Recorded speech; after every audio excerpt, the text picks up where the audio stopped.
Muy buenas tardes, amigos de la Red Latinoamericana de Profesionales de la Orientación, RELAPRO.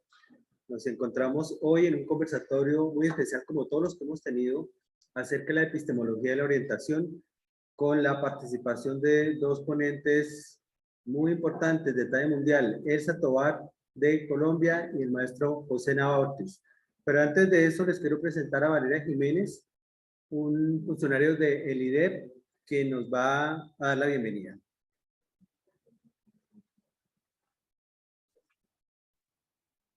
Bueno, muy buenas tardes a todos, bienvenidos y bienvenidas a este conversatorio en torno a la epistemología de la orientación educativa.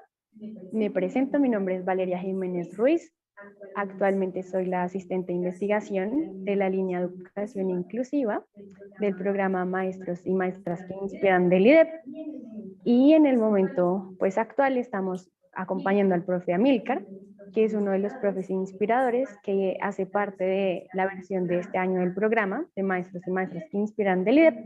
Entonces, darles la bienvenida al conversatorio, que podamos conversar alrededor de lo que nos compete el día de hoy acerca de las consideraciones epistemológicas en torno a la orientación educativa. Bienvenidos a todas las personas que están virtualmente, desde otros países también. Por ahí veo que es México, también he oído de Costa Rica, estamos aquí desde Colombia, con toda la gestión para que esto pueda ser posible con la conexión y bueno, todas las normas que se tuvieron que hacer, pero esperemos que este conversatorio sea de mucho provecho para todos. Agradecerle al profe Amílcar pues, por la iniciativa. Aquí pues bienvenidos todos. El IDEP también apoya mucho las iniciativas de los docentes de la ciudad de Bogotá y esta es una de las iniciativas, entonces bienvenidos a todos. Esperemos que este conversatorio sea muy interesante para todos los que somos asistentes y los ponentes también. Bienvenidos nuevamente y pues que pueda ser de mucho aprendizaje para todos y que también al profe Amílcar le sirva todo lo que vamos a conversar hoy para efectos de su investigación personal. Entonces, bienvenidos y los dejo entonces ahora con el profe Amílcar y pues seguimos con la agenda. Gracias a todos por estar acá.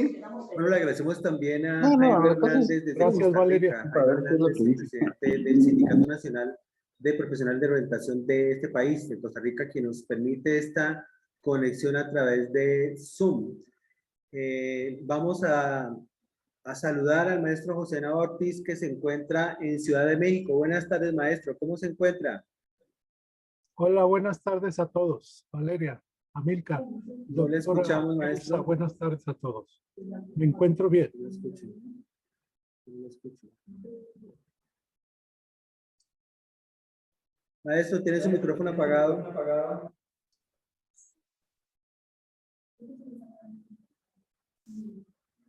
Yo no escucho. Suele tuyo.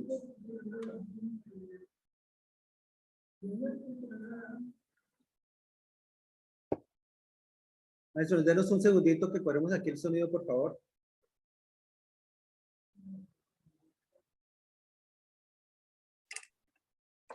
Parece que promete el Zoom. ¿Pero tú escuchas? Pero pone el celular en el altavoz, entonces no escuchará. Maestro, buenas tardes. Por favor, estamos probando el sonido. ¿Nos puede saludar? Hola a todos, buenas tardes. Doctora Elsa, Muy buenas Amílcar, tardes.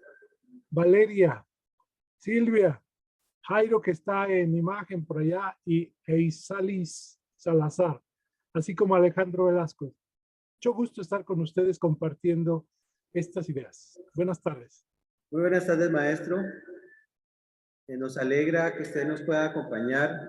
Para quienes tal vez no conozcan al maestro José Nava, pues es un patrimonio humano, por decirlo de una manera elegante, de la orientación, igual que el Tovar, maestros de muchos años comprometidos con el tema de la orientación. Y en este caso, con el tema que nos convoca en el día de hoy, enfoques disciplinarios de la orientación. Yo voy a hacer una breve presentación del tema y compartir un poco la justificación de por qué tomamos este tema. Antes de que se me olvide, también nos están acompañando investigadores en el campo de la orientación. El nodo de orientación de la red, bastante activo. Muchísimas gracias, Marcela, quien va a abrir. Bien, les comento que esa actividad de Relapro es el único conversatorio que estamos grabando en vivo en esta semana latinoamericana, debido a que no es un tema fácil de tratar, es un tema que muchas veces evadimos, el tema en el campo de la orientación, que es el tema de la discusión epistemológica, de la epistemología de la orientación. Entonces pueden ver ahí en esa diapositiva la orientación educativa como praxis, y haciéndole honor a El Cita, estamos colocando una mirada desde el sur, por eso está, la figura está patas arriba, estamos dándole una mirada diferente a este tema de la orientación. Un saludo a Silvia, que está en el pleno sur del continente, en el cono sur, Argentina, Uruguay. Miguel Carvajal fue en Uruguay quien propuso esta idea de, bueno, que ya venía sonando, de darle una mirada desde el sur a la orientación. Les comento que cuando yo ingresé a la Secretaría de Educación en 1996, nos dijeron, ustedes son un equipo interdisciplinario. Trabajamos con un psicólogo, una psicopedagoga, una trabajadora social, una terapeuta de lenguaje, y nos decía, ya, de hecho, ustedes se reúnen 4 personas y tenemos un trabajo interdisciplinario. Y nos sentíamos un poco así, como de cabeza, como de esto que es, como si es posible. La Secretaría de Educación promocionó muchísimos encuentros, entre comillas, muy entre comillas, interdisciplinarios, como para que nos pusiéramos de acuerdo de cuál era, en qué consistía una interdisciplina, qué enfoques podríamos asumir la interdisciplina. De hecho, nunca lo pudimos concretar, nunca tuvimos algo que se llamara la interdisciplina, nunca terminamos de entender lo que era la interdisciplina, y en 1998 desaparecieron los equipos interdisciplinarios denominados centros de diagnóstico. Este es uno de los antecedentes importantes que queremos mencionar para ese conversatorio, y por eso nos hemos dado a la tarea de investigar esto que es la epistemología. Y aunque de hecho lo hemos estudiado en nuestros pregrados, en diferentes pregrados que tenemos en el campo, en la psicología, la psicopedagogía, etcétera, no hemos llegado a esa parte de la aplicación de qué es la epistemología en orientación. Sin embargo, el maestro José Navas desde México sí se ha dado a la tarea de hacer un trabajo muy minucioso y nos ha enviado varios documentos acerca de este tema de la epistemología aplicada a la orientación. También tuvimos un conversatorio previo con la licenciada Silvia Gabriela Vázquez en Argentina, hablando un poco acerca de este tema de qué es lo interdisciplinario, una discusión que obviamente tiene todo que ver con ese conversatorio. Ya nos decía, cuando hablo de interdisciplina me refiero al intercambio entre profesionales que aún perteneciendo a la misma disciplina, se identifican con diversos enfoques en el ejercicio de la profesión. Está íntimamente relacionado con el compromiso social, ya que lleva implícita la aceptación como semejante de quien piensa distinto, el estado de resiliencia, la valoración del error como potencial aprendizaje, el reconocimiento de la inexistencia de las certezas absolutas y con ello la renuncia a poseer la única verdad. Bueno, de eso nos han hablado bastante y creo que con esto también en algunos otros momentos en este nuevo orientación hemos discutido este tema. Más adelante ella nos va a presentar este enfoque de la investigación en ciencias sociales tomado de Carlos Eduardo Vasco. Bien, este panorama nos lo va a ampliar el maestro José Nava. Entonces vamos a darle la palabra al maestro José Nava para que nos empiece a hablar acerca de este tema que reconocemos, desconocemos tal vez muy incipientemente. Tenemos unas ideas de qué es una disciplina, qué es una transdisciplina, podría ser una interdisciplina en la orientación. Entonces, adelante maestro para aprovechar el tiempo. Son 2 temas yo veo aquí en este conversatorio. Por un lado, las bases epistemológicas que propongo para que revisemos también, y por otro lado el concepto de disciplina, interdisciplina, transdisciplina. En primer lugar, considero que ambos temas son muy importantes para que los orientadores que nos escuchan, que están en la práctica, mejoren su servicio, mejoren su práctica. Creo que eso es la preocupación principal que yo les planteo, que los orientadores se documenten en la epistemología para que sepan cómo hacen su práctica y que no lo hagan de manera enajenada. Muy bien, maestro. Usted bien lo ha apuntado. En sus documentos usted lo menciona. Los orientadores parece que atendemos a nuestras poblaciones con estos enfoques, con diferentes enfoques, el empírico-analítico, el fenomenológico, el analítico, pero sin ser consciente de esto. ¿Quiere usted profundizarnos un poco acerca de esta afirmación que usted ha hecho? Disculpa, no te entendí la pregunta. ¿Cómo dijiste? Comentábamos que en la orientación parece que no somos conscientes, totalmente conscientes de cómo ejercemos nuestra praxis orientadora, nuestra práctica orientadora. Y usted ya ha mencionado en algunos documentos que asumimos estas tres posiciones, estos tres tipos de racionamiento, de racionalidad en la orientación. Quisiera profundizarnos un poco acerca de esto. Sí, cómo no. Hay, desde el punto de vista de Mardones y Ursúa, tres formas o posturas de hacer una actividad, una práctica, en este caso, la práctica orientadora. Las tres posturas que ellos delimitaron desde los 90 son la empírico-analítica, la fenomenológico-hermenéutica y la dialéctico-crítica. En ocasiones los orientadores las aplican sin saber que corresponden a esas posturas, a esas tres posturas, o en ocasiones las conocen y las hacen a un lado. Mi preocupación principal es que si le dan mucho énfasis a una de ellas, como la empírico-analítica, cuando un orientador se centra en la importancia de los instrumentos, incluso al sujeto de la orientación, que yo le llamo orientando, en ocasiones lo ve como un objeto, una cosa, o mejor dicho, un sujeto cosificado porque no tiene, pues, conciencia. Creo yo que ese es uno de los errores principales, que por la postura que asumamos, enajenemos nuestra práctica y veamos a los sujetos que son nuestros beneficiarios como cosas. Si tiene conciencia clara de las tres posturas, le dará importancia a cada una de ellas en cada momento. Esa es la propuesta que yo les hago. La empírico-analítica, basada en los estudios desde hace tiempo de Popper, Karl Popper o de Kuhn, plantean especialmente que hay un predominio en la cultura occidental del método científico, del canon de la ciencia. Y obviamente a esta cultura ha impactado en la práctica de la orientación educativa en toda Latinoamérica desde hace muchos años. Tenemos casi todos los orientadores que le han dado énfasis a los instrumentos, al afán metodológico, al afán de tener objetividad y tener certeza mediante instrumentos cuantificadores. Mediante instrumentos. Maestro, discúlpeme, le hago una interpelación allí. Pero él no va a poner todo y después lo también y después una pregunta.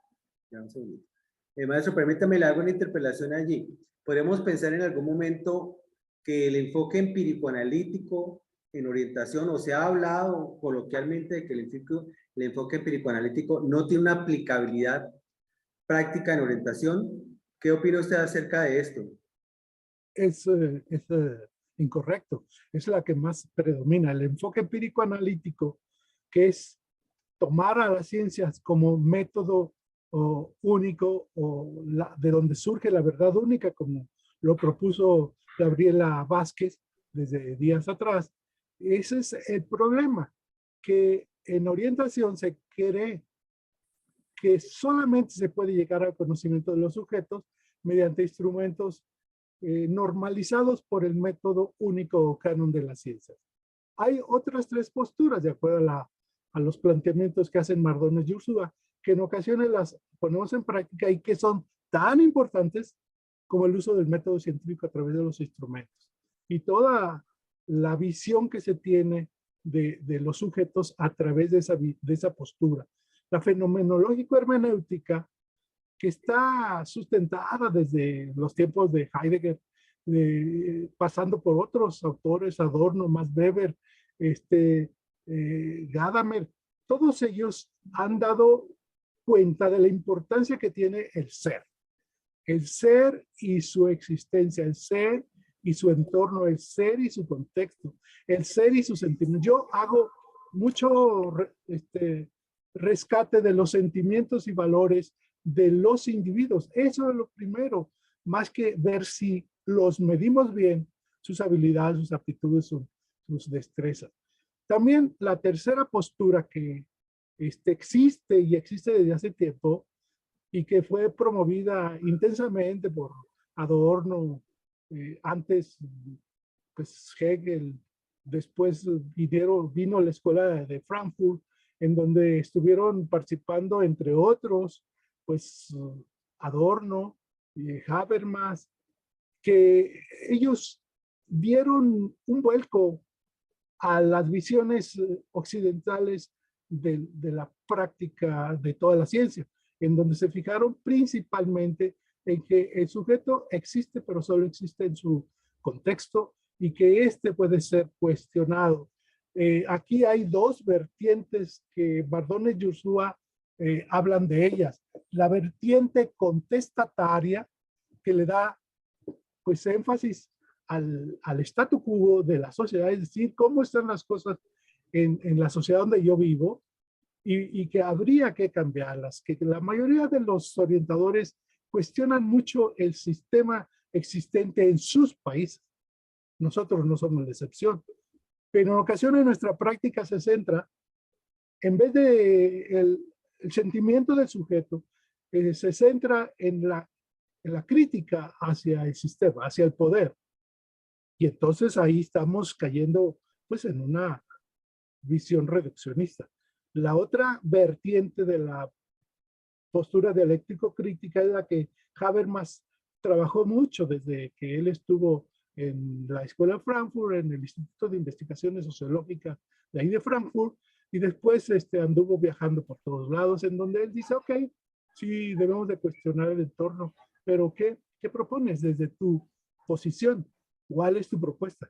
¿Cómo la puedes transformar? Y aquí es donde yo también coincido con que nosotros debemos de cuestionar el sistema, sí, y usar instrumentos científicos, sí, pero ¿qué vamos a transformar? ¿Cómo vamos a transformar? ¿Se va a quedar nuestra postura, nuestra posición, nuestra intervención como orientadores solo en la crítica o vamos a buscar su transformación?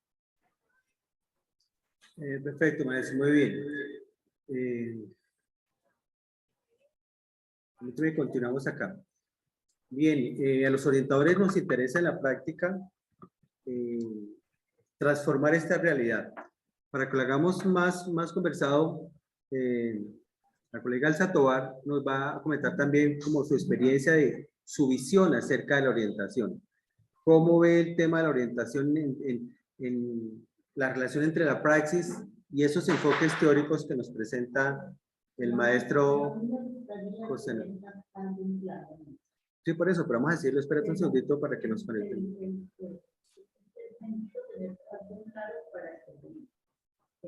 A mí me habían dicho que tú hablas 15, 20 minutos, el profesor te habla 15, 20 minutos y luego interrogamos. Pero yo veo que no podemos, que parece ser que no podemos hacer todo el abordaje, sino que estamos cortando y transmutando.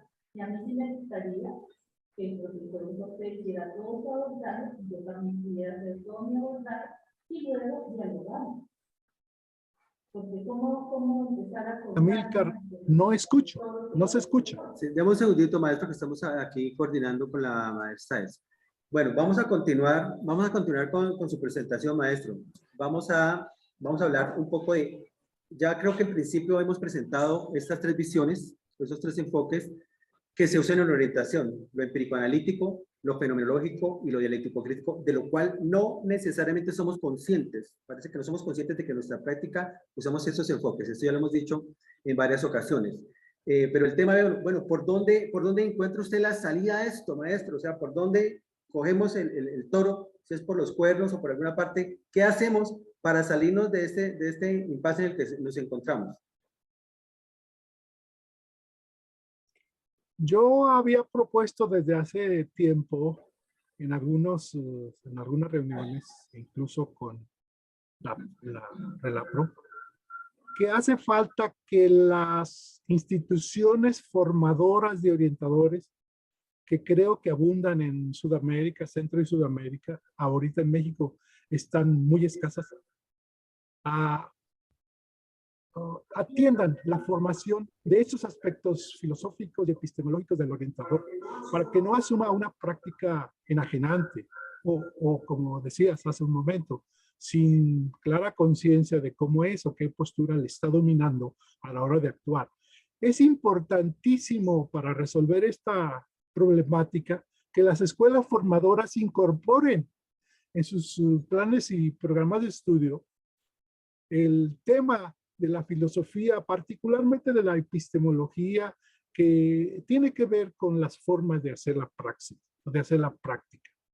Creo yo que si en unos 5 años que se promovieran, pues con el mismo equilibrio que se hacen todas las demás materias en un plan de estudio, posiblemente los orientadores que nos rodean, los que estarían en la práctica dentro de unos 5 años, o tal vez menos, estarían actuando de una manera pues más consciente, propositiva, transformadora tanto en su práctica en cubículo como en el aula. Podríamos incluso esperar que un orientador que aplique una práctica transformadora con conciencia del sentido y sobre todo lo que se llama en epistemología el interés cognoscitivo, con conciencia de ello, habría que egresar a unos alumnos, sujetos de la orientación, sean niños, jóvenes, adultos, con clara visión de su realidad y cómo intervenir en ella para transformarla. Esa es mi esperanza. Bueno, maestro, esa primera alternativa que usted nos presenta, pues de hecho es muy interesante.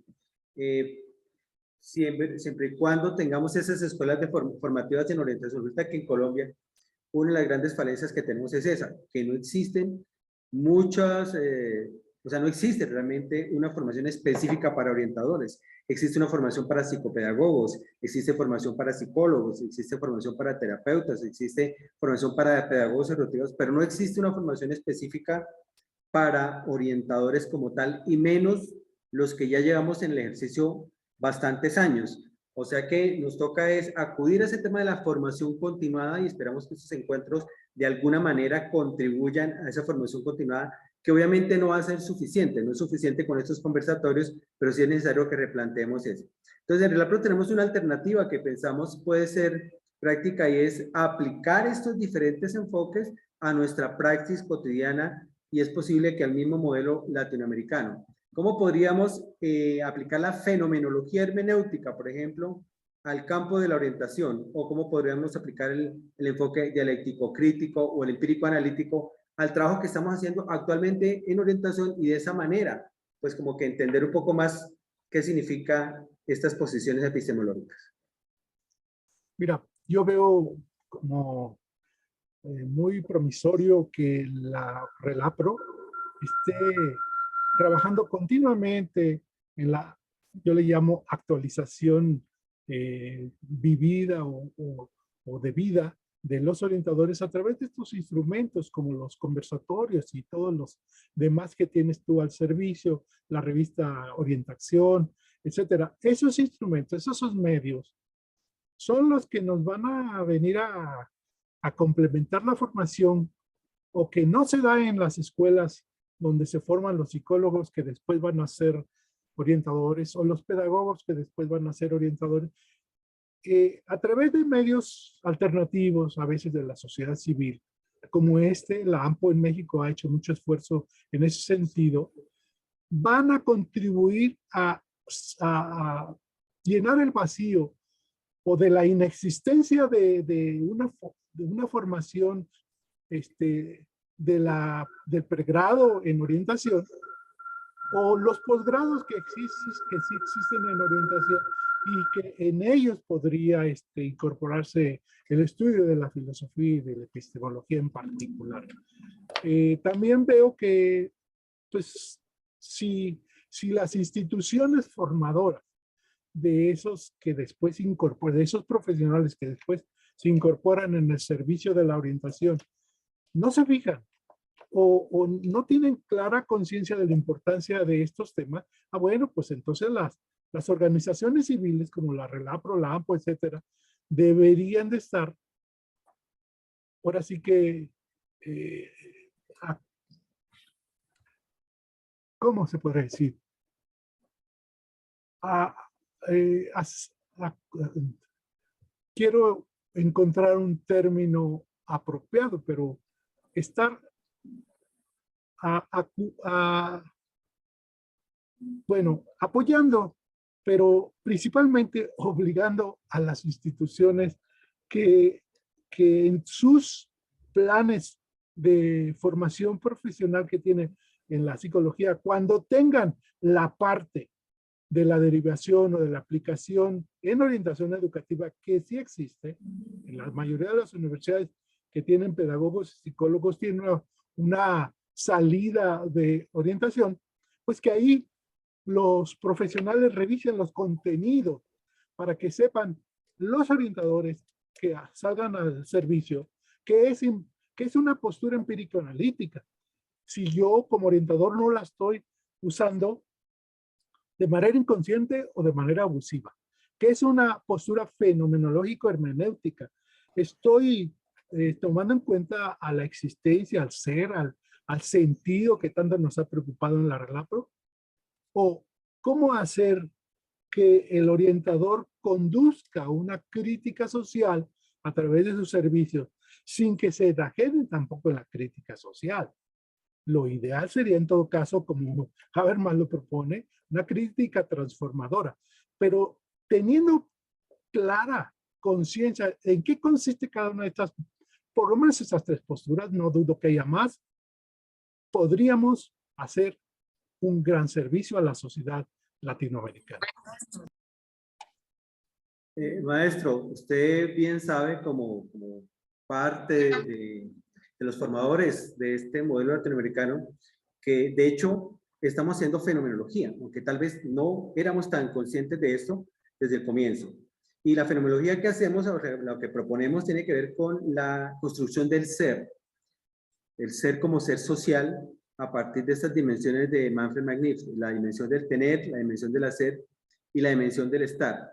Pero cuando llegamos al tema del objeto de estudio, como que nos perdemos un poco porque la propuesta que hemos hecho es que nuestro objeto de estudio como orientadores no es la conducta individual como el caso de la psicología, no es la conducta colectiva como es el caso de la sociología, no es el tema del aprendizaje como es el tema de la pedagogía, sino es el tema de la existencia, del sentido de existir, la trascendencia. Y creo que de esa manera, pues estamos aplicando un poco el término de la fenomenología. ¿Está usted de acuerdo con esa posición o cree que lo que estamos haciendo es otra cosa, no es una fenomenología como lo proponemos? Sí, es una fenomenología formal. La preocupación de buscar el sentido y la ética en el modelo latinoamericano de orientación, del modelo transicional y confluente para Latinoamérica, ahí están los elementos fenomenológicos. Lo que tal vez le haga falta es ubicarlos más allá de lo que Max Neff nos propuso en su obra. Es hacer no solamente conciencia del ser, de sus necesidades, de su entorno, sino tener muy claro cuando estamos usando una postura, tener clara nosotros como orientadores, como asociaciones, que es una postura empírico-analítica, es una postura fenomenológico-hermenéutica. Si nosotros estudiamos anticipadamente esos detalles de la ciencia y de la filosofía, posiblemente nosotros hagamos una intervención más pertinente en nuestras propuestas. Yo, basado en esa preocupación, les ofrezco estos documentos que te envié el día de ayer para que sigamos abundando en este tema y contribuyamos a que los orientadores y precisen cuándo están abordando la fenomenología con conocimiento de causa. Y así las otras posturas. Muy bien, maestro. Obviamente no pretendemos dar por agotado este tema. Al contrario, necesitamos darle diferentes enfoques, pero definitivamente sí es muy importante que usted nos reconozca acá este avance y estamos haciendo una fenomenología del ser, desde esas dimensiones del tener, el hacer y el estar,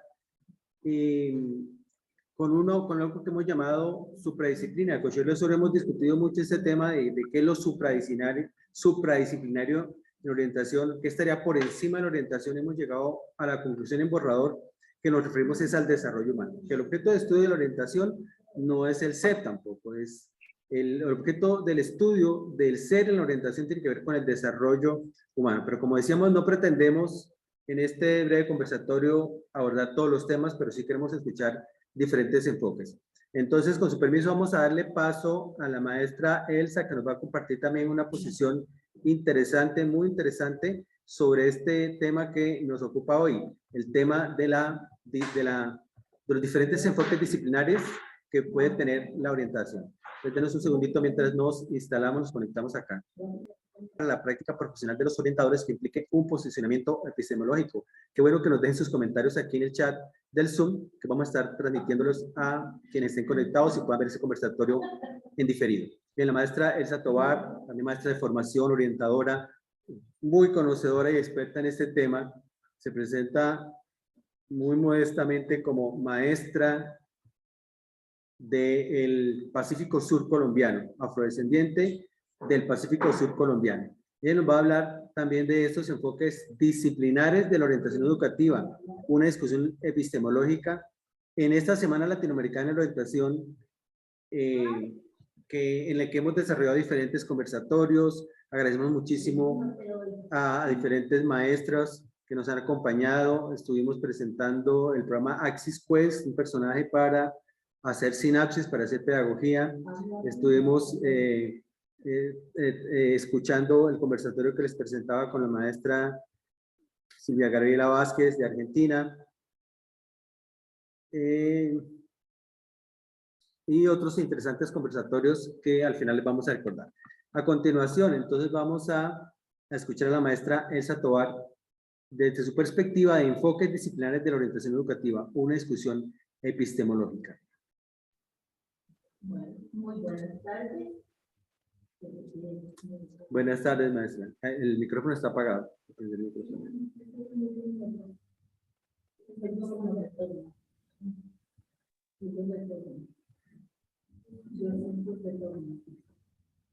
¿Están escuchando bien o como No, retorno? aquí no se Tengo escucha. retorno. Es que aparece el micrófono de allá apagado. Pero aparece apagado. Pero yo tengo retorno, entonces no me están escuchando.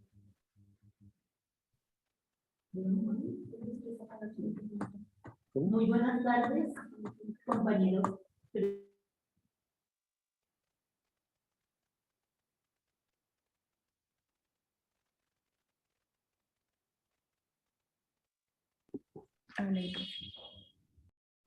Hola, hola, hola.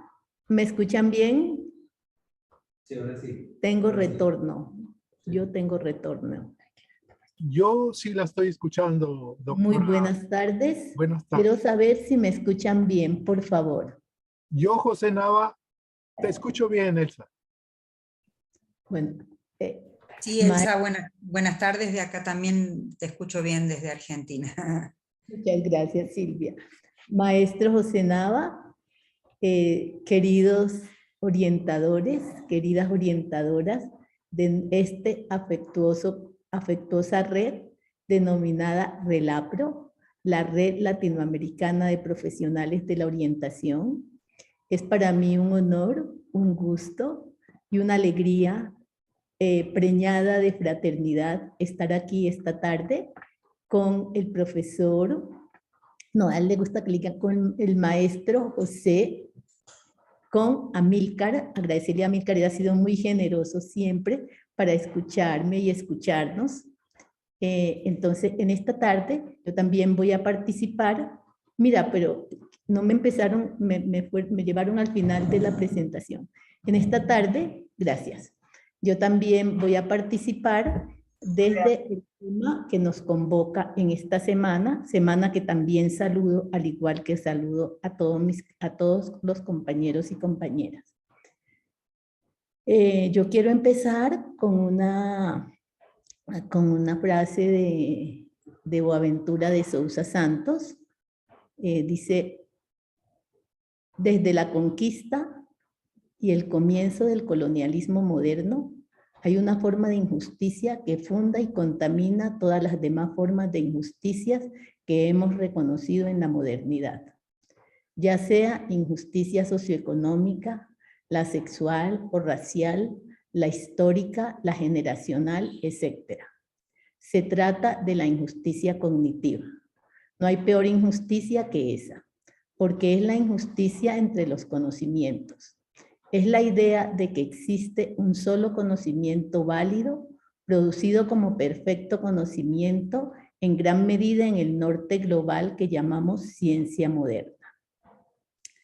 Eso nos dice nuestro querido Boaventura de Sousa Santos, como muchos y muchas lo conocemos, es un sociólogo y abogado de portugués, doctorado en la Universidad de Yale, que postula las epistemologías del sur, los epistemicidios y la justicia entre los conocimientos.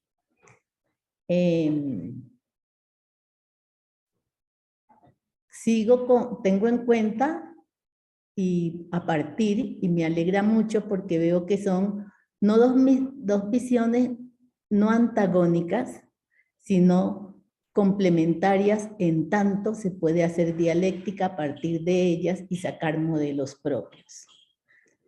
Digo yo, plantear una discusión epistemológica en la orientación educativa me ubica inicialmente en las siguientes consideraciones.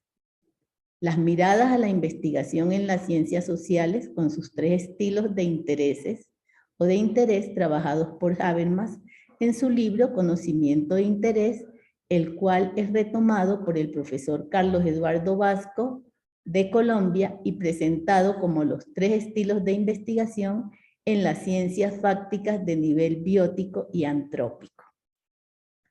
Esto es lo que acaba de presentar nuestro querido y respetado maestro José. La investigación en las ciencias sociales. Ese libro Conocimiento de Interés, él también lo menciona en los artículos que presenta. A mí me alegró mucho cuando ayer Amílcar me pasó el dato, porque yo lo leí y dije, pero estoy empezando en lo que él también dice. Y nos estamos afincando. La ciencia fáctica del nivel biótico y antrópico, propuesta en conocimiento de interés. Habermas fue el último presidente, digamos, el último coordinador general de la Escuela de Frankfurt. Entonces nosotros sabemos que la Escuela de Frankfurt plantea todo lo crítico y que este es un conocimiento venido del centro de poder o de Occidente, pero por eso eso no es una crítica, sino que es una ubicación geográfica. Entonces, estas ciencias pretenden explicar, comprender y liberar. Explicar desde las disciplinas empírico-analíticas que están más centradas en el trabajo.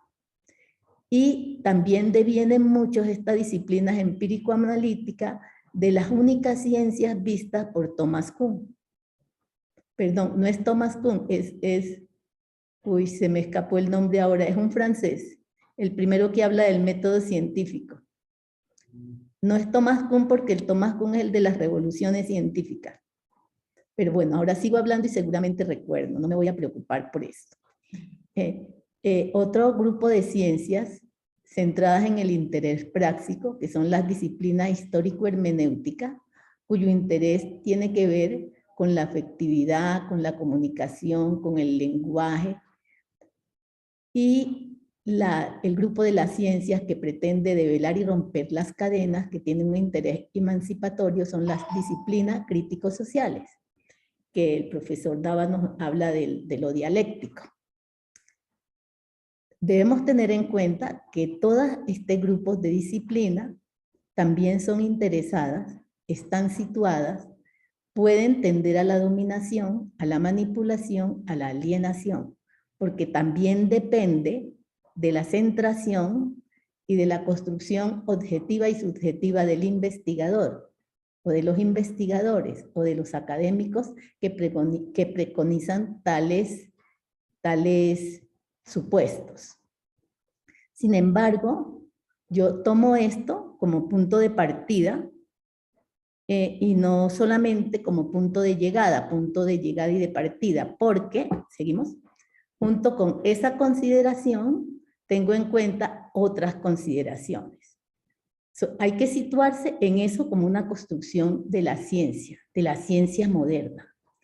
Pero también hay que situarse en los anclajes y puntos de partida de la orientación educativa en Colombia, si yo estoy hablando de la educación educativa en Colombia, y en las epistemologías diferentes a las discusiones de las producciones científicas del norte global, como las llama Boaventura de Sousa Santos, es decir, de las producciones, en este caso, estas producciones son de Europa, de Estados Unidos, porque si queremos construir o formar un nuevo sentido común emancipador,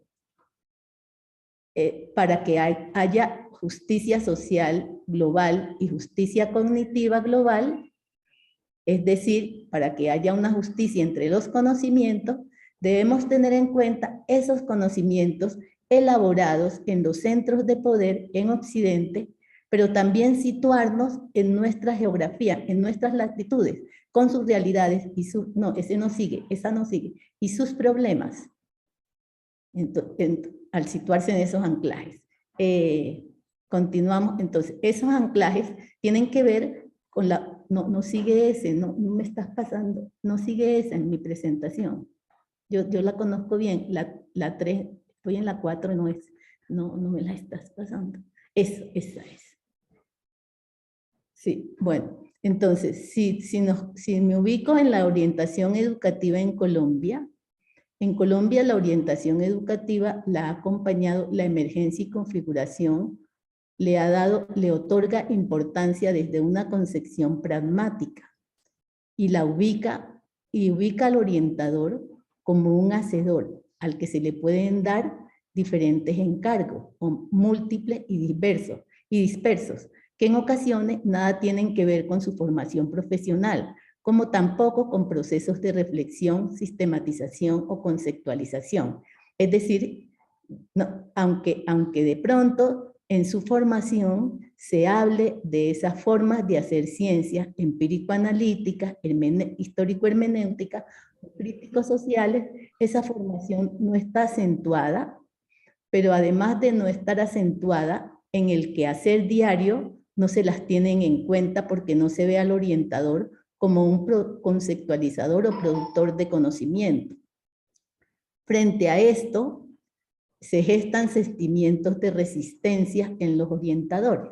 Por ejemplo, estar aquí nosotros hablando de esto es una acción de resistencia. No solamente de resiliencia y de resistencia, es decir, no estamos para ser pragmáticos e estar instrumentalizados, porque podemos producir, podemos pensar.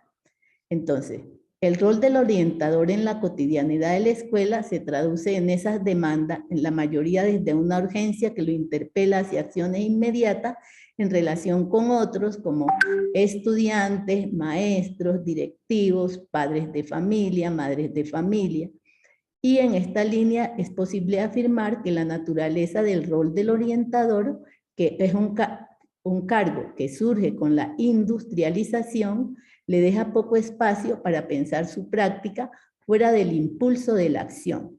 Pero esto no es solamente con el grupo de orientadores o los profesionales de la orientación, sino también en general con los educadores, con los docentes.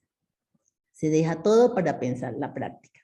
En esta parte, yo le voy a sugerir desde hoy, y muy respetuosamente al compañero Amílcar, que planee un encuentro para hablar sobre caja de herramientas para la orientación, una experiencia que se vivió en el nodo de orientación de la REDI y que pretendía ser un poco contestataria a ese sentido de pragmático dado a la orientación en Colombia.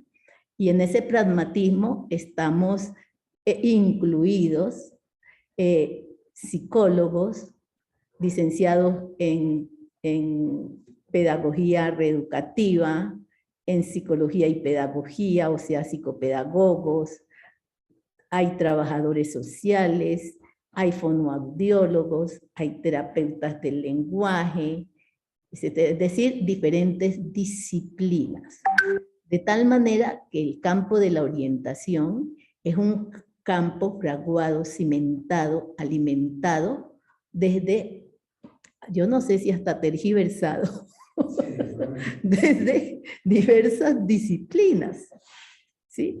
Y ahora, cada disciplina con objeto de estudios diferentes, pero que nos encontramos que en la orientación no solamente tiene que ver, tenemos que ver es la conciencia del ser, la mente del ser, la espiritualidad del ser, la vida del ser en todos sus sentidos, no solamente como lo ve Occidente, desde la razón, porque ese elemento cartesiano de pienso, luego existo, le da preponderancia a la razón.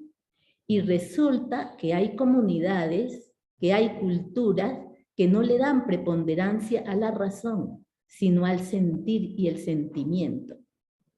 Entonces ya desde una vez nos vemos que si nos centramos de pronto en los presupuestos de Occidente, nos estamos escindiendo de las filosofías y culturas que somos nosotros, que no somos Occidente, aunque sí occidentalizados por la colonización.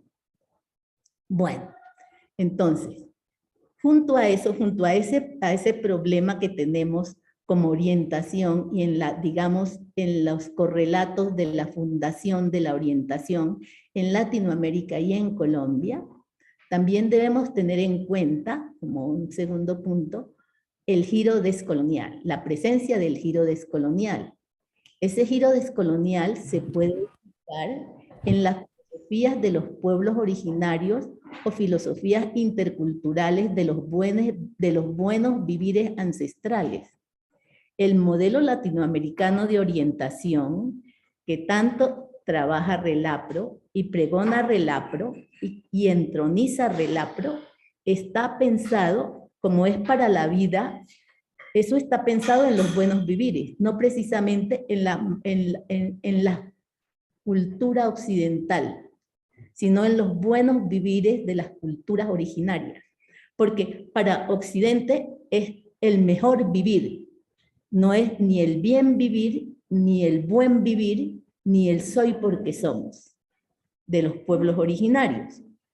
Bueno, entonces debemos tener en cuenta entonces esa filosofía de los pueblos originarios, que son las ancestrales. Debemos tener en cuenta no solamente la sociología crítica, digamos la sociología tradicional y la sociología crítica. Cuando hablo de la sociología tradicional, estoy hablando de los primeros cultores de la sociología, y cuando hablo de la sociología crítica, estoy hablando de Max Weber y de todos ellos, pero no solamente de la sociología crítica, porque cuando hacemos un estudio sociológico del conocimiento, no debemos olvidar que también con las epistemologías del sur emergen las sociologías, las que se llaman sociologías de las emergencias, o epistemologías del sur, o ecología de saberes, ¿sí? Toda es la obra de Boaventura. Pero esas sociologías de las emergencias en contraposición con las sociologías de las ausencias. ¿Cuáles serían las sociologías de las ausencias? Esas que no tienen en cuenta las otras filosofías, las otras epistemes, las otras cosmogonías, las otras culturas, sino que entronizan solo las culturas de los centros de poder, Europa, Estados Unidos, y de los países colonizadores. Es que situarnos quiere decir que los pueblos colonizados ya hemos perdido porque de alguna manera han querido hacer suicidio de nuestras epistemes, que es lo que se llama los epistemicidios. ¿Sí? Y la educación tiene que revivir esas epistemes, porque hablamos de la identidad también. Junto con esas sociologías de las emergencias, es importante el discurrir del grupo modernidad-colonialidad. Este grupo modernidad-colonialidad es todo parido desde Abya Yala, son pensadores de Abya Yala. Yo posteriormente voy a hablar de cada uno de ellos. Estos pensadores de Abya Yala empiezan a hacer la crítica a la modernidad y a la ilustración, para empezar a ver cuáles son nuestros elementos, digamos, culturales y nuestros elementos cosmogónicos. Por otra parte, también, junto con los pensadores abyayalenses, también está la producción de pensadores africanos, de pensadores afrodescendientes. ¿Por qué nombro a estos dos grupos y por qué son importantes? Tan importantes como los pensadores que plantean el nivel biótico y antrópico en las ciencias sociales. Estos otros pensamientos que estoy mencionando dan a luz unas ciencias sociales otras. Es decir, unas ciencias sociales que también se diferencian de los conocimientos y de todo lo planteado por Occidente y que vienen a ser otras miradas, pero que a veces no se reconocen. Bueno, ¿y por qué también digo la producción de pensadores de Abya Yala y de pensadores africanos y afrodescendientes? Uno, porque yo también estoy planteando que junto con esas miradas de Occidente, las miradas de Habermas, las miradas de Popper, las miradas de Adorno, las miradas de todos estos autores que hemos venido nombrando, están también las miradas nuestras. Y esto devienen de las comunidades y de las culturas originarias. La siguiente. La siguiente. Vamos en la 2.2, 2.3, 2.4. ¿No ha pasado? Ya. Ya, gracias. No, la siguiente, eso. Digamos, para hablar de lo descolonial, para epistemologías del sur, fíjense que aquí estamos hablando de epistemologías del norte y epistemologías del sur. Por ejemplo, si yo planteara a un autor como Falsborda, colombiano, que plantea las ciencias crítico-sociales y la investigación-acción en las ciencias crítico-sociales, que no las tienen en cuenta los pensadores del norte. Falsborda fue formado en el norte global, ¿sí? En una universidad europea. Pero relaciona con su contexto y ya él no va a pensar solamente desde el norte global, sino que va a pensar desde el sur global. Digámosle el sur global para que seamos iguales. ¿Sí? Desde el sur, desde las epistemologías del sur. Pero antes de eso, entonces quiero plantear la existencia, un paradigma decolonial. ¿Por qué un paradigma decolonial? Porque los pueblos colonizados han perdido en gran medida, no solamente perdieron sus riquezas, sus tierras, sino sus modos de pensar, sus lenguajes. Es decir, se ha colonizado sus cuerpos, se ha colonizado sus tierras, pero también se ha colonizado su mente. Entonces, y se ha colonizado su mente con los grandes metarrelatos de los conquistadores, de los colonizadores. Y eso lo ha vivido África, que es un pueblo de cultura originaria, y lo hemos vivido en América Latina. Ni siquiera el nombre que tenemos nos corresponde, porque según nuestros ancestros seríamos Abya Yala. Abya Yala, que quiere decir tierra en plena madurez, tierra productiva. Pero también podría ser, como dice Lelia González, una afropensadora de Brasil, Améfrica Ladina.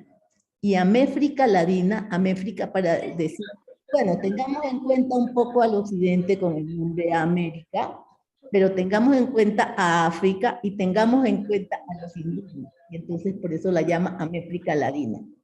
Sí, es decir, un nombre más cercano a nosotros, para que no nos olvidemos de nosotros mismos y no solamente reproduzcamos lo de fuera, sino que trabajemos casa adentro. Y casa adentro puede decirse desde América Latina, pero también casa adentro es desde cada uno de los países de América Latina.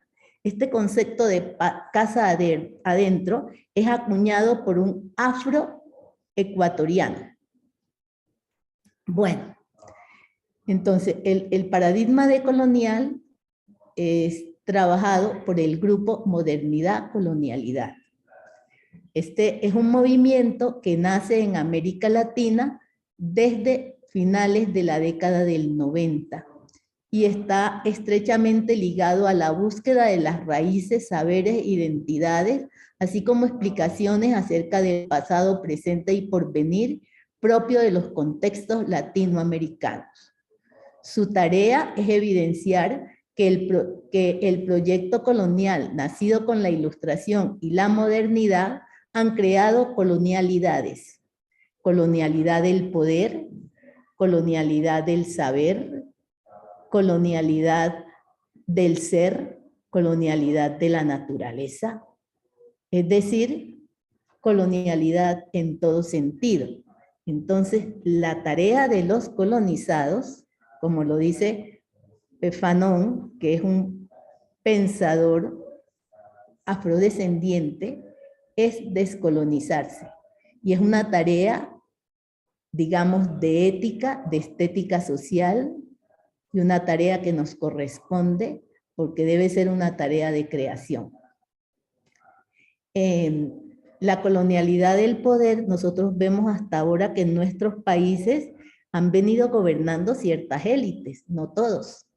Por ejemplo, la campaña libertadora, si vamos a hablar de los países liberados por Bolívar, que yo en parte que hasta llegó a Argentina con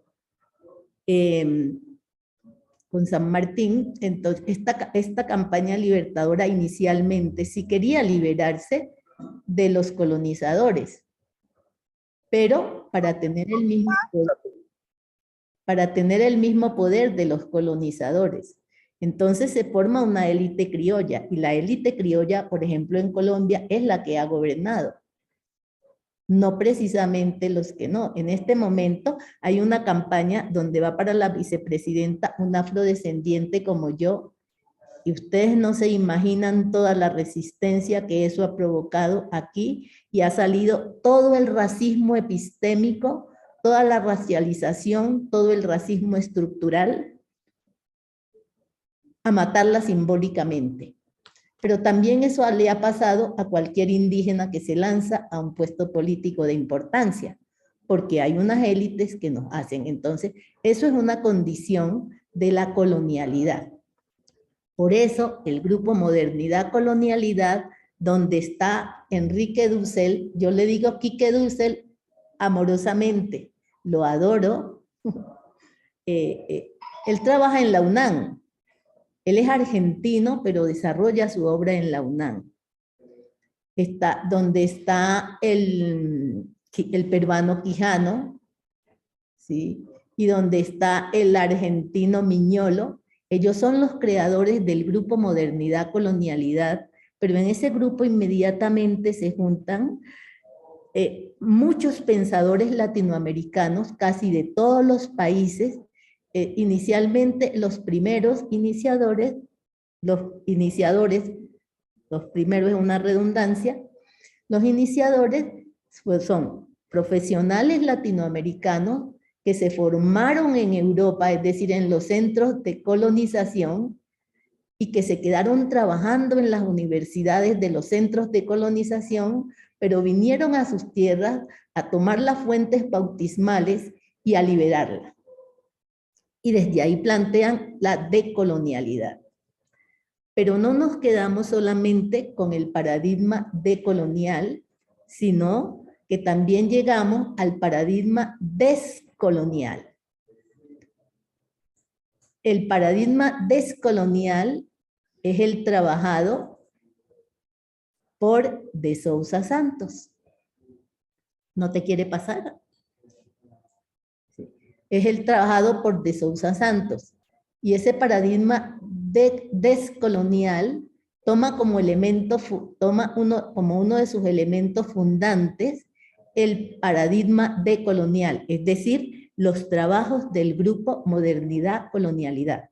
Pero le hace una crítica a la decolonización para decirle que si se quiere uno decolonizar de cualquier colonia y si sigue utilizando sus mismas categorías, como pasa con la escuela de Frankfurt, no es posible tanto que se descentre de esa colonialidad, porque sigue de todas maneras siendo colonial.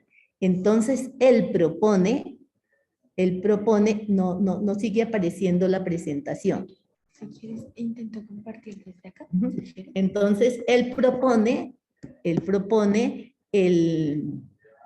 que hay que tener en cuenta lo decolonial, pero creando unas propias categorías. Por eso él habla de un nuevo sentido común emancipador. Por eso él habla de el conocimiento, la investigación. Aquí me están ayudando porque no han podido pasar la presentación. Estamos volviendo. Seguimos. Ay, Sí. Entonces, ya les estaba hablando ya del paradigma descolonial. Ese paradigma descolonial es para superar el epistemicidio, es decir, el no tener en cuenta nuestras epistemologías y filosofías, sino solamente la filosofía de Occidente, porque en esos modelos que nos presentaba el maestro José de manera muy profunda, de manera muy conocida y exhaustiva, solamente está la mirada de Occidente, pero no está la mirada, es decir, de los colonizadores, pero no la de los colonizados. No nuestra propia historia escrita por nosotros mismos. Es decir, que pareciera que respondemos a una historia única. Como nos dice Chimamanda Ngozi Adichie, una escritora africana, los pueblos colonizados podemos tener el problema de centrarnos en una historia única. Y esa historia única precisamente mata nuestra historia. Y mata nuestra historia simbólicamente en el sentido que no se tiene en cuenta. Es decir, la historia de los vencidos no está allí presente. Y yo digo que no, los vencidos, los colonizados. Entonces, hay que superar eso. Y eso lo hacen las sociologías de las emergencias, las epistemologías del sur, la ecología de saberes, que son agonistas, es decir, plantean los mismos presupuestos que tienen en cuenta las posturas plurales, es decir, las posturas interculturales, las culturas pluridiversas.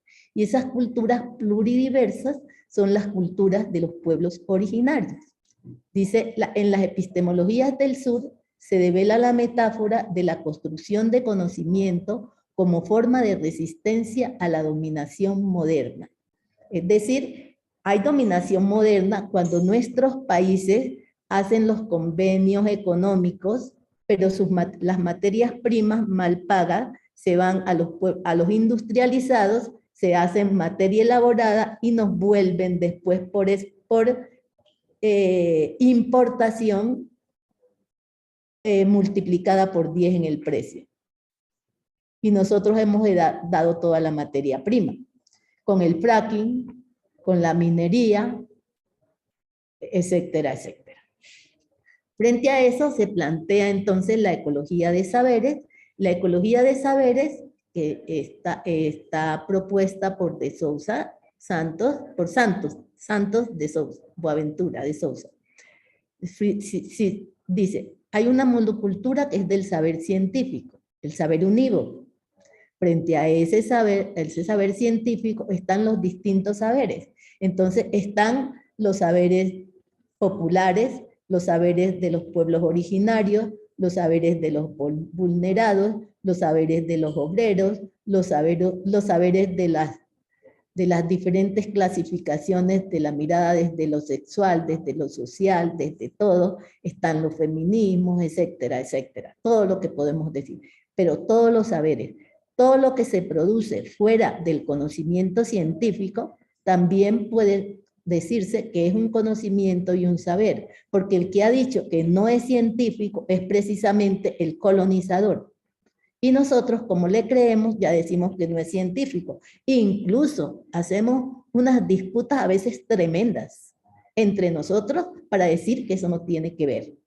Yo estoy recordando en este momento que le veo la sonrisa a mi muy querido maestro José, que yo lo admiro mucho y lo quiero. Los trabajos de Carlos, ay, se me escapa el nombre, venga. Voy a decir en español, así que no me vayan a tachar. Los trabajos de Carlos Lenkertor. Este es un investigador de la UNAM que ha trabajado con los mayas tojolabales. Estos son, los mayas se creen descendientes directos de los mayas de Centroamérica y de México. Y entonces los tojolabales están ubicados en los límites con Guatemala, en los estados límites con Guatemala. Y ellos, investigando su idioma y sus formas de ser, él ha dicho, esa es una educación nosótricas, porque es una educación no centrada en lo singular, sino en el nosotros, en el plural. Todo lo hacen en colectivo. Y todo lo hacen en colectivo, y una vez que hicieron un curso con ellos, lo fueron a evaluar y les dijeron que cada uno tomara su hojita y respondiera. Ninguno de ellos quiso, sino que se juntaron a hablar entre todos y respondieron entre todos. Pues esa es una enseñanza muy interesante para nosotras, para educadores, educadoras, y meto ahí al grupo de orientadores, les estoy diciendo a los orientadores docentes. Occidente tiene un tiempo lineal, pero las comunidades originarias no hablan de tiempo lineal, sino de temporalidades, de temporadas. Fíjense, los mayas en sus épocas de siembra, los incas, los chichas, los muiscas, eran de temporadas. Y también los originarios pobladores de África hablan de temporadas y de fases. La monocultura de la clasificación social, son clasistas, entonces por eso, hasta por eso murieron los judíos, por la clasificación social, por eso fue el Holocausto, por la clasificación social fue la trata transatlántica, por la clasificación social hay estratos en Colombia, en Bogotá, los del norte, los del sur, los del 1, los del 2, los del 3, qué sé yo, y así en todas las ciudades colombianas. Entonces, la ecología de saberes propone los reconocimientos recíprocos, es decir, que no haya jerarquías, sino que todo ser humano, como dice Hannah Arendt, no matarás porque en cada ser humano hay una historia de humanidad que es herencia de toda la humanidad. Para decirles que yo no es que digo que no a ellos, sino que hay pensadores que nos alimentan también de nuestras epistemes y hay otras que no. Regrésame, por favor. ¿Estoy ya mucho tiempo? Bueno, de la escala dominante a la trasescalas, es decir, no hay una sola, hay varias, y de la productividad de la ortodoxia capitalista a las producciones y distribuciones sociales. Tenemos el pan coger, tenemos la minga, tenemos el ayllú, tenemos la huerta, ¿sí? Tenemos la diversidad. Es decir, América Latina, Abya Yala, Améfrica Ladina, es pura diversidad. Y si somos diversidad, somos interculturalidad. Y si somos interculturalidad, la categoría más potente de la interculturalidad es la descolonización. Y si somos descolonización, ¿sí?, también somos la posibilidad de reconocimiento de los otros. No somos singularidades ni competencia entre el uno y el otro, porque somos el nosotros. Somos culturas nosótricas. Continuamos. Entonces, esto nos invita a repensarnos y a repensarnos desde el nosotros, incluso cuando hablamos en la ciencia.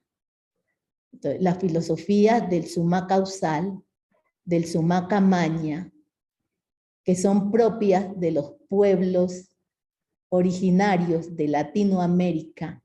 Ahí están los incas, los mayas, los quichuas, los quechuas, bueno, y todos ellos con todos sus idiomas, desde lo andino a lo amazónico y a la orilla del Pacífico. También el Ubuntu. Digamos, el summa causal y el summa camaña son los del buen vivir y el bien vivir. Algunos antropólogos bolivianos que he leído y ecuatorianos plantean que también son del ser siendo, es decir, del ser en familia, no el ser en individualidad.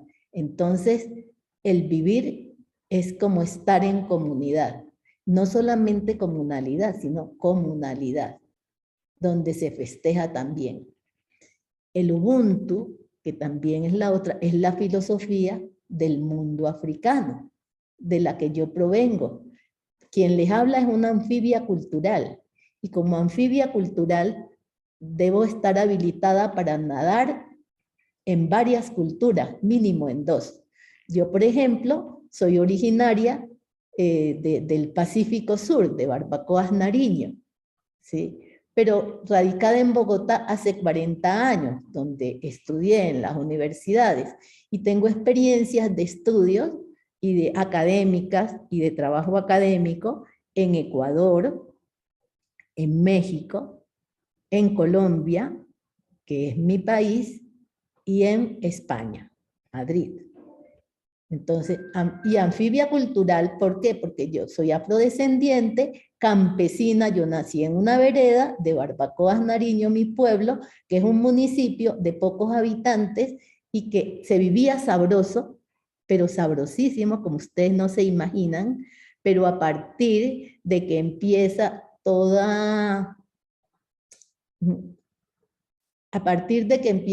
el trabajo todo el narcotráfico, se llena de actores armados. Y los actores armados son todos los que hay en Colombia, más los militares, los milicos, como dicen en Chile. Ahí nos dirá el maestro José cómo le dicen en México. Entonces,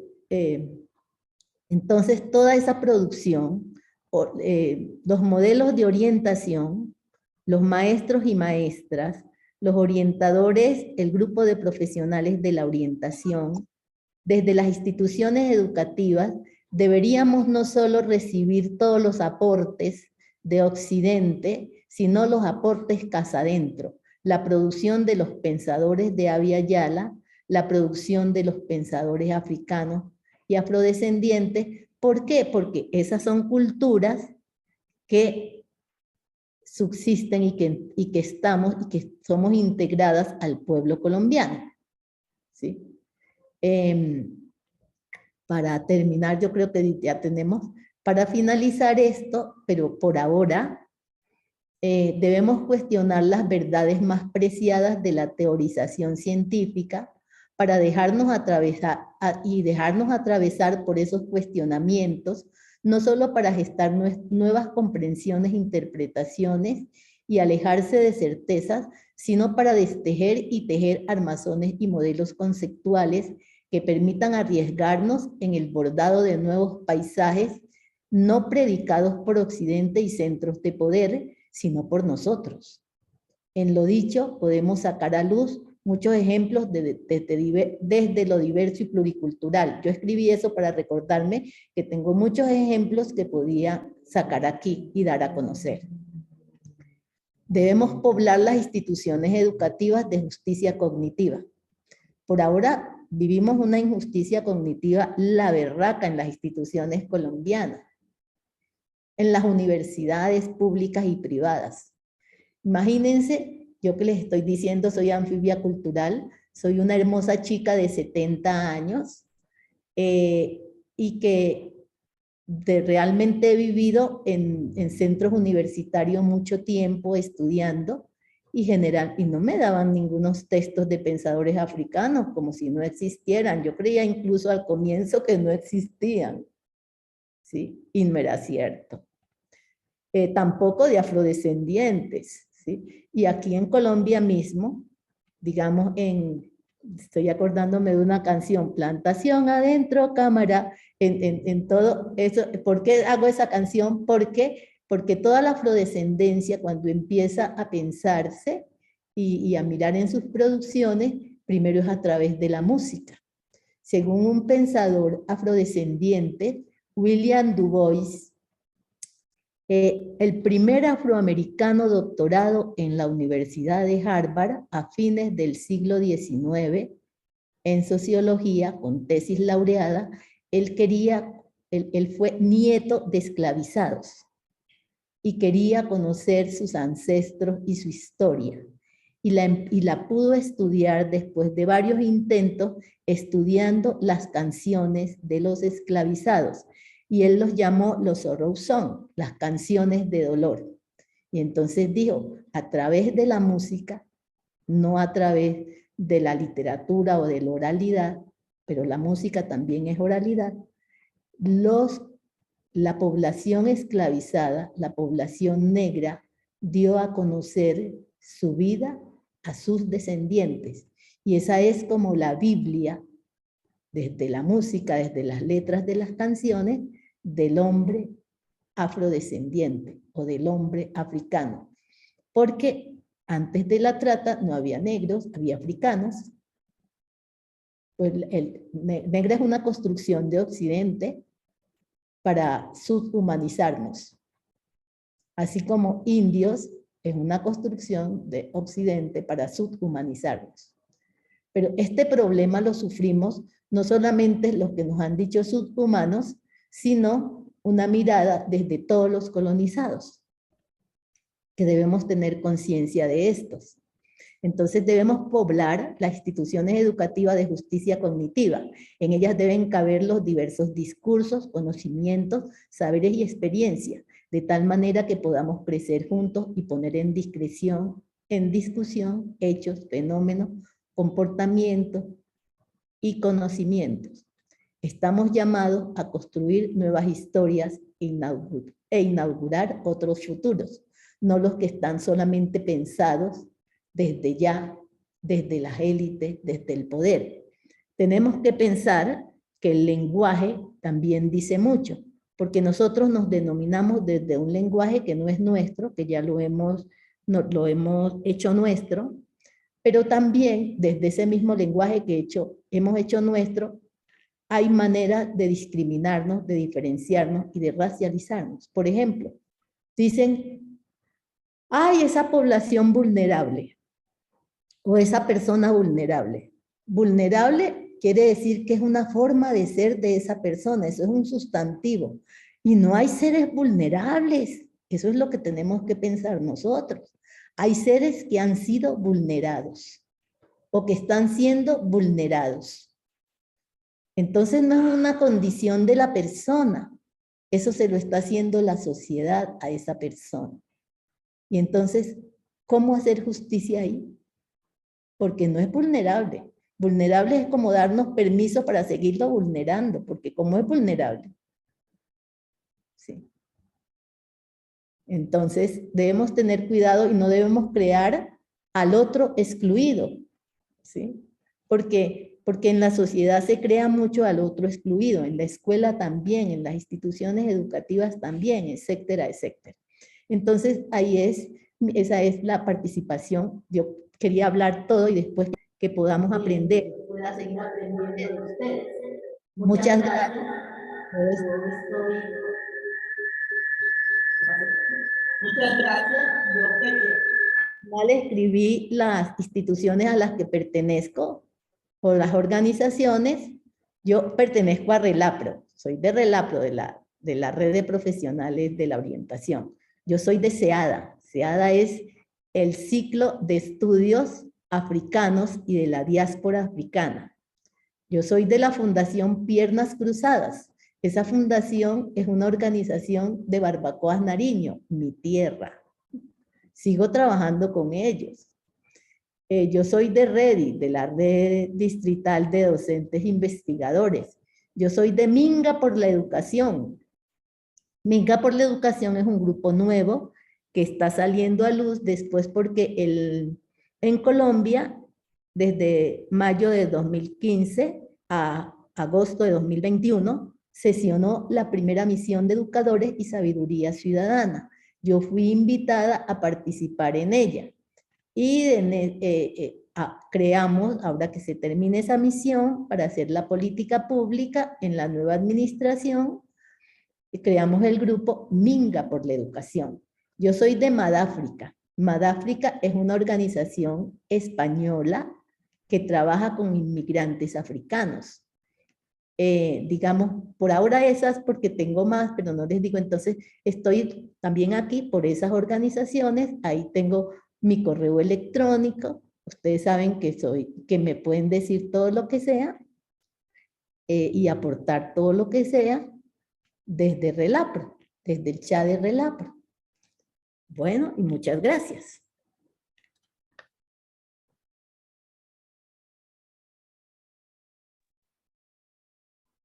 Bueno, como les decíamos al comienzo, no pretendemos dar por terminado ese tema, al contrario, es un abrebocas en el que RELAPRO no había incursionado tan directamente, tan de lleno, aunque sí hemos venido incorporando elementos dentro del modelo de orientación, y quiero reconocerlo como ya lo he hecho personalmente, y en otros momentos he reconocido los aportes que nuestra querida Elcita ha venido haciendo.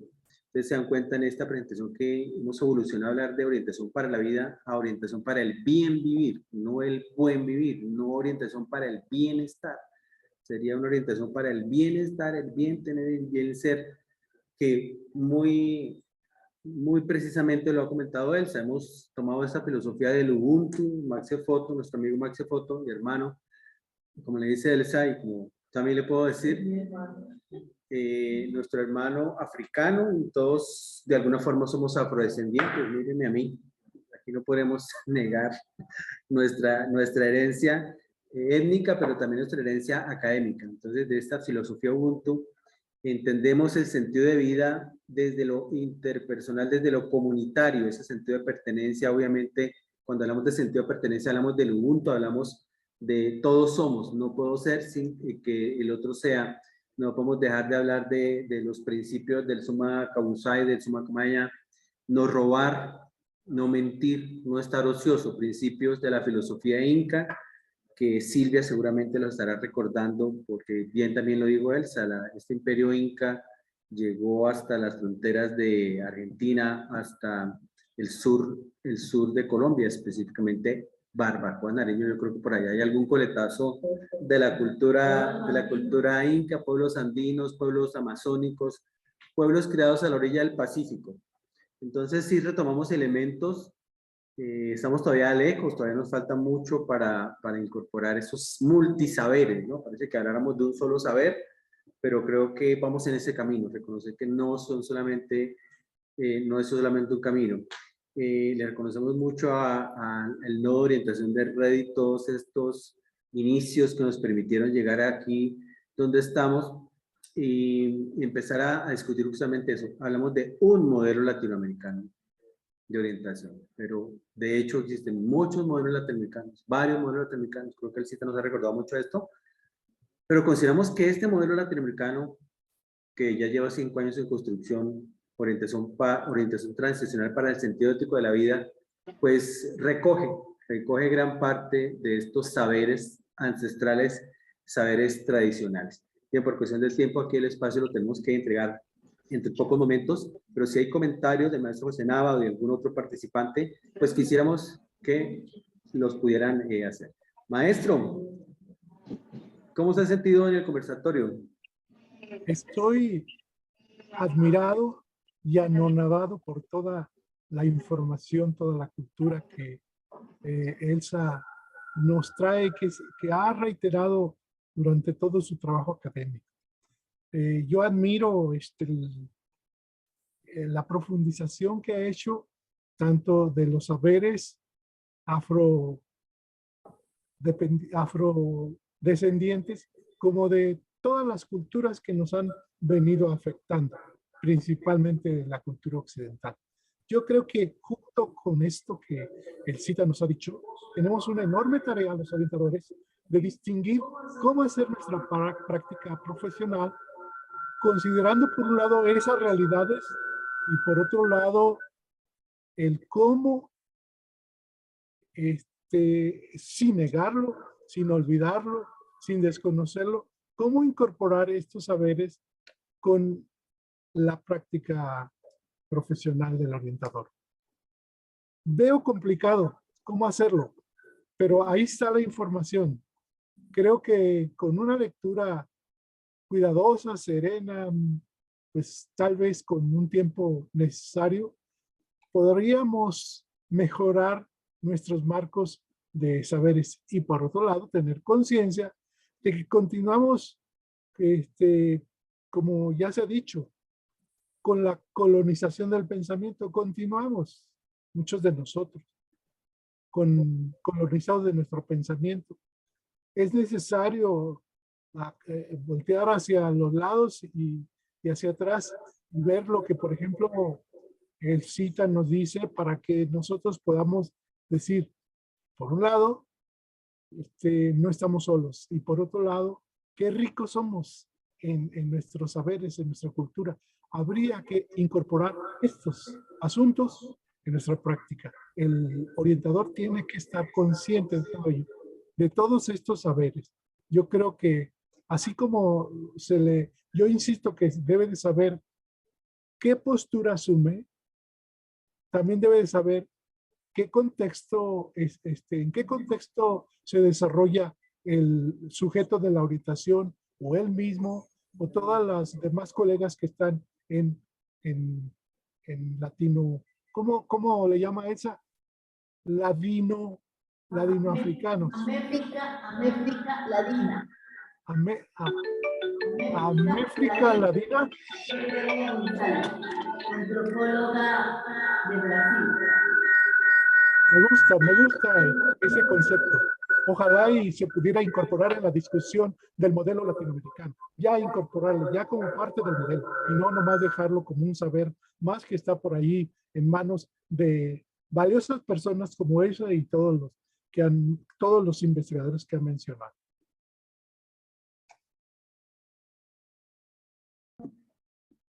Realmente es complejo y complicado. Usted ha dicho que para que lo unamos en la orientación, pero no tan difícil que no se pueda hacer. Es porque, bueno, yo he hecho de mi vida eso, ¿no? Y ha sido posible, pero he tenido que ir cada vez me destapo un poquito más porque, o si no, yo soy racializada, yo soy la resentida, yo soy...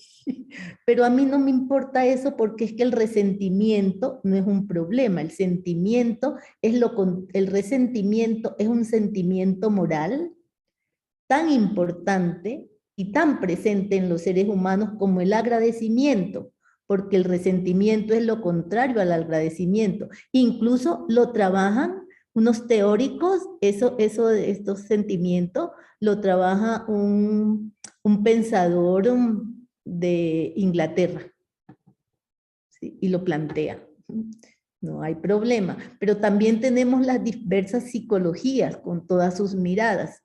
Entonces, yo no lo veo tan difícil. Mañana Yo tengo por la noche yo le pasé a Relapro la invitación, tengo una participación, una conferencia de descolonización y filosofías ancestrales.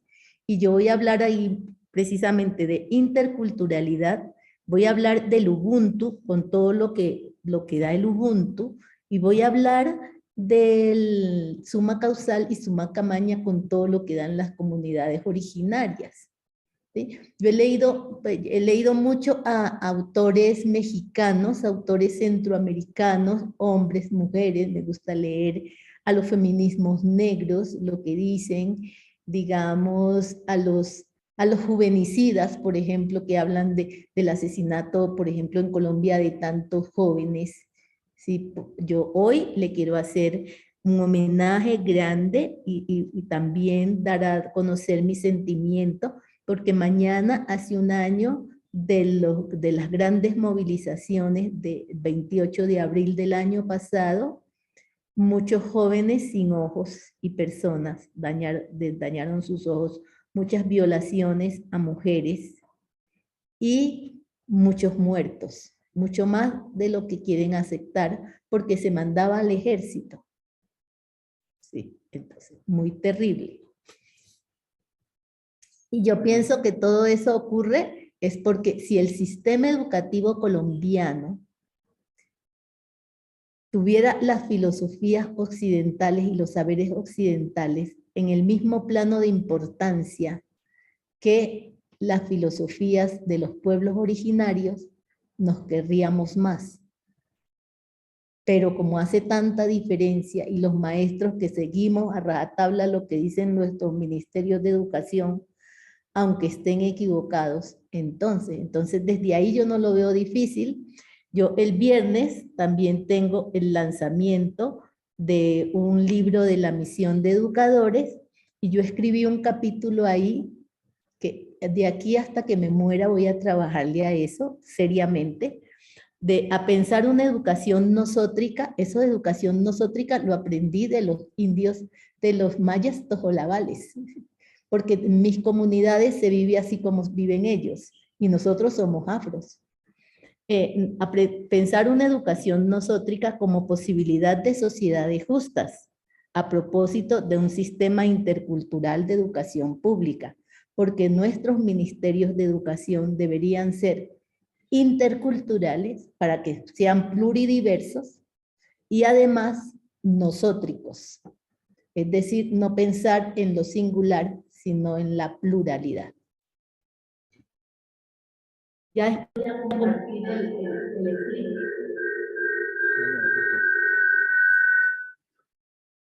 Bueno, Elcita, creo que tenemos que ir a África, ¿no? Uno de los sitios a los que tenemos, uno de los sitios a los que tenemos que ir es a África, otro son los caminos del Inca. Eso creo que es importante por la vida, por la experiencia, por viajar como experiencia.